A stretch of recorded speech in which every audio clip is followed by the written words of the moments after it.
Have you ever wondered why our food seems to be getting worse despite paying more for it? Or why health problems started skyrocketing in the 1970s? The answer might surprise you. It's all connected to our money. In this episode of the TFTC podcast, I sit down with Parker Lewis, head of business development at Zaprite, to explore the deep connection between our broken money system and the declining quality of our food and healthcare. Parker has spent years studying and writing about how Bitcoin can fix many of the problems we face today, and his insights have helped countless people understand these complex relationships. We're starting with a fascinating story about Matthew Leshak, who discovered something unusual when reading about our food system. This discovery led him down a path that changed his entire understanding of why our food quality has declined over the decades. We had Matthew Leshak in I think it was the Awesome Bitcoin Club at the beginning of the month.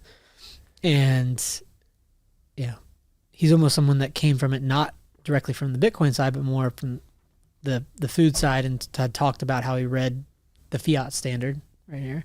And then that chapter just stuck out to him, and he almost didn't believe it was true, that the chapter in fiat standard on fiat food.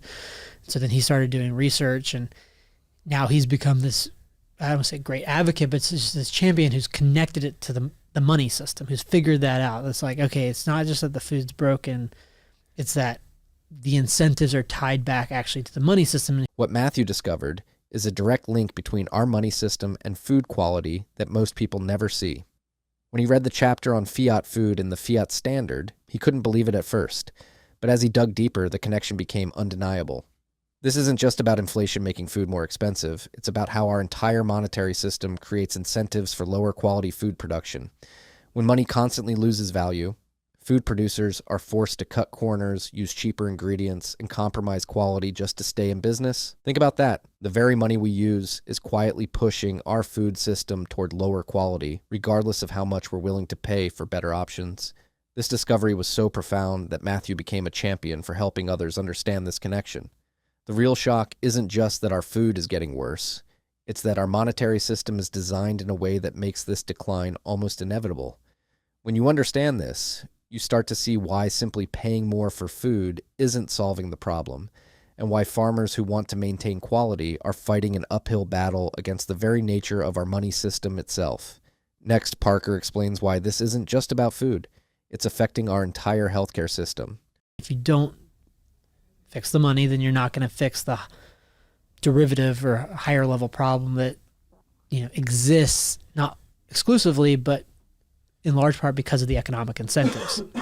And that, whether it was having Sam through the Commons from Shirttail a couple weeks ago, or the interview you did yesterday of like reinforcing these people, not just that they should accept Bitcoin payments, but the first key being that the problem that they're experiencing it in whatever vertical they're working in or passionate about. In this case, because I kind of put them in two different buckets. One's the healthcare system, one's the food, and those two things are related.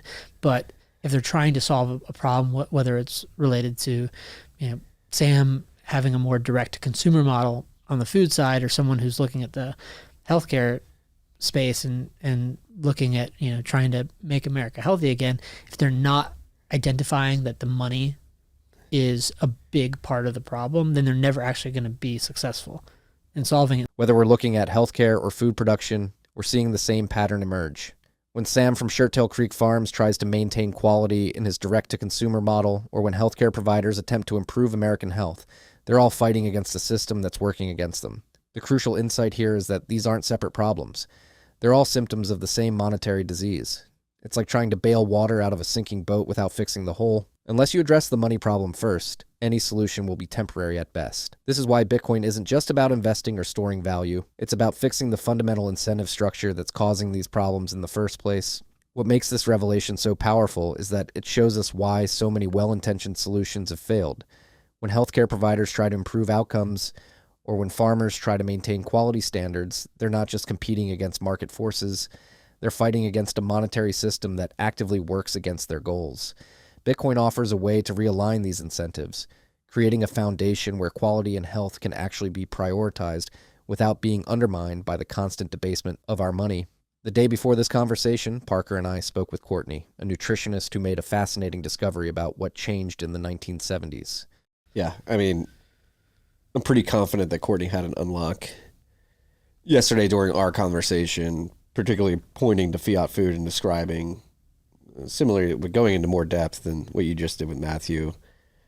And it's funny, like somebody is like a nutritionist focused on food and health and the effects of big pharma and big food on the overall well-being of American citizens, particularly.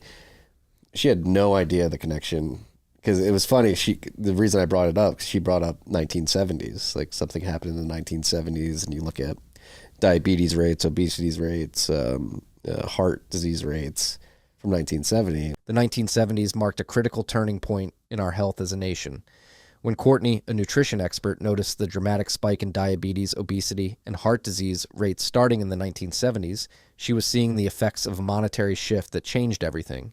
This wasn't just a coincidence, it was the direct result of changes to our monetary system that forced food producers to prioritize quantity over quality, shelf life over nutrition, and cost cutting over health. The government had to make food appear cheaper on paper, leading to subsidies for processed foods and statistical manipulations that mask the true cost of nutritious food. This revelation shows how our money system doesn't just affect prices, it fundamentally shapes what we eat and how healthy we can be. What makes this discovery particularly striking is that even health professionals who spend their entire career studying these trends often miss this crucial connection. The 1970s weren't just about changing diets or lifestyle habits. They marked the beginning of a new monetary era that systematically undermined food quality and public health. Understanding this connection helps explain why traditional approaches to improving public health have consistently fallen short. They're treating symptoms while ignoring the monetary cause at the root of the problem. Now Parker ties everything together, explaining why this cycle can only be broken by fixing the money itself. Well, yeah, and after the podcast, when we were all talking, it's like once that idea connects, it's like, well, imagine your food, your money just starts getting worth less and less and less. How do you not have to substitute for worse and worse things? And that the impact of that is wide-ranging and pernicious. And then once it unlocks, it becomes obvious. But if that hasn't unlocked and you're looking at a problem like she's looking at and then trying to figure out solutions, but if you have not connected it to the money, just imagine how ineffective you're going to be in actually solving it. If a large part of the problem is because of the debasement of money. Here's where everything connects. As our money loses value, everyone in the food supply chain is forced to make compromises. Farmers cut corners, processors use cheaper ingredients, and consumers buy lower quality food because that's all they can afford. This creates a vicious cycle. As money becomes worth less, food quality decreases, which leads to poorer health outcomes, which increases healthcare costs, which puts more pressure on the system. Without understanding this monetary root cause, even the most well-intentioned efforts to improve food quality or health outcomes are fighting an uphill battle. Parker's insight shows us that fixing the money through Bitcoin isn't just about preserving wealth. It's about preserving our ability to produce and access quality food for generations to come. The most powerful aspect of this realization is that it reveals why traditional solutions haven't worked. When we try to solve food quality issues without addressing the underlying monetary problem, we're essentially treating symptoms while ignoring the disease. This is why Bitcoin represents more than just a new form of money. It's a tool for breaking this destructive cycle.